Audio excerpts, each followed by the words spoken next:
Roky Gerung bersedia jadi Menkumham dengan syarat aneh ini, ditulis oleh Ki Henry di siwa.com. Masih seputar isu reshuffle yang kian hari kian menguat. Salah satu survei mengatakan kalau beberapa menteri berpotensi diganti. Lembaga Survei Indonesia Political Opinion atau IPO menggelar survei tersebut. Menkumham Yasona Lawli menepati urutan teratas yang paling banyak dipilih responden untuk diganti dengan perolehan 64,1% suara responden. Posisi kedua terdapat Menteri Kesehatan Terawan Agus Putranto dengan 52,4% suara. Posisi ketiga ditempati Menteri Ketenagakerjaan Ida Fauziah dengan angka 47,5% suara. Bukan itu yang akan kita bahas, melainkan Roky Gerung. Dalam webinar bertajuk Reshuffle, siapa layak diganti dan menggantikan? Moderator menanyakan ini kepada Roky dan dia menyatakan siap bergabung dalam kabinet Presiden Jokowi dan bersedia menjadi Menkumham menggantikan Yasona Lawli. Akan tetapi ada syarat yang harus dipenuhi agar dirinya mau menjadi menteri. Dia mau asalkan Jokowi memberikan hak diskresi untuk membubarkan kabinet.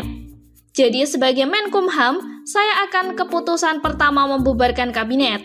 Dalam negosiasi tukar tambah, saya akan bilang kasih saya kewenangan sebagai Menkumham. Atas nama hak asasi manusia, saya buat perpu pembubaran kabinet, kata Roky Gerung. Saya anggap orang ini hanya bercanda atau mungkin bermaksud menyindir saja. Saya juga yakin dia pasti cukup tahu diri kalau dirinya tidak akan dipanggil oleh Presiden Jokowi untuk mengemban tugas sebagai menteri. Roky Gerung ini siapa sampai harus dipanggil untuk jadi menteri?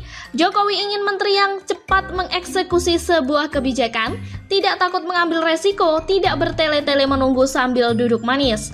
Roky Gerung pintarnya cuma berfilsafat konyol dan bicara tidak jelas. Menteri apa yang cocok untuk orang yang cuma pintar memelitir kalimat? Menteri pemelitiran kata, tak ada gunanya. Menteri nyinyir, malah bikin kisruh. Menteri perhiasan, maksudnya menteri yang tugasnya hanya jadi hiasan doang. Hanya untuk dilihat saja, habisin uang rakyat. Menteri filsafat, tak berguna untuk pembangunan negara. Menteri urusan persakitan hati, nggak bakal kelar urusannya. Syaratnya aneh pula, meminta diberikan hak istimewa untuk membubarkan kabinet. Memang pada dasarnya orang aneh, permintaannya pun aneh. Logikanya pun aneh, gerombolannya aneh pula. Menteri tapi ingin punya hak setara atau bahkan melebihi presiden. Akan jauh lebih baik kalau Roky Gerung sekalian meminta hak super VIP agar bisa membubarkan presiden dan pemerintahan, agar dia bisa menjadi presiden sesuka hati. Lagian ngaca deh, Jokowi tidak bodoh menunjuk Roky Gerung menjadi seorang menteri kecuali ingin membawa negeri ini menuju negeri lawak dan penuh dagelan. Biasanya orang yang banyak omong tidak akan bisa bekerja dengan sigap, apalagi kalau ngomong bikin pusing dan berbelok-belok mirip jalan menuju puncak pegunungan. Bahkan bisa dikatakan omongan orang ini jauh lebih parah dari Anies. Omongan Anies saja sudah bikin pusing dan mual. Omongan Roky Gerung sama dengan omongan Anies yang dikuadratkan. Beberapa waktu lalu beredar rumor anaknya Amin Rais siap disodorkan menjadi menteri saat reshuffle terjadi.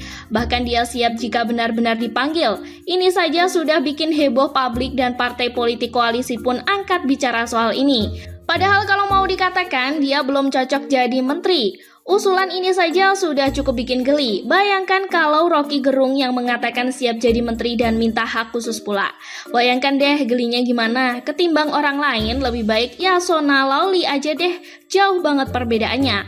Mungkin kalau bisa sih dibentuk satu kelompok khusus meladeni bacotan kelompok sebelah. Kelompok jual beli bacotan. Jadi orang-orang banyak ngomong dan tukang kuar-kuar bisa diladeni.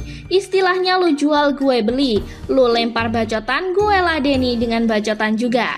Adu kuat siapa yang lebih hebat bacotannya. Terkesan receh dan tidak urgent. Tapi orang-orang kayak mereka pantas diberi efek kejut biar tahu rasa gimana rasanya objek sasaran bacotan bertubi-tubi. Bagaimana menurut Anda?